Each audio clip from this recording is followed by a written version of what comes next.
So the autism population is now having a lot of discussions about just say autistic versus having autism.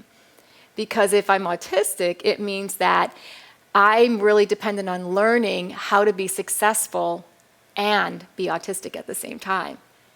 Not trying to shift the way I learn to fit in to some other type of person or brain. So it's really important that we start to understand that my job is not to cure you, change you from who you are, or normalize. It's how do you help kids be as successful as they possibly can be with whom they are. With whom they are.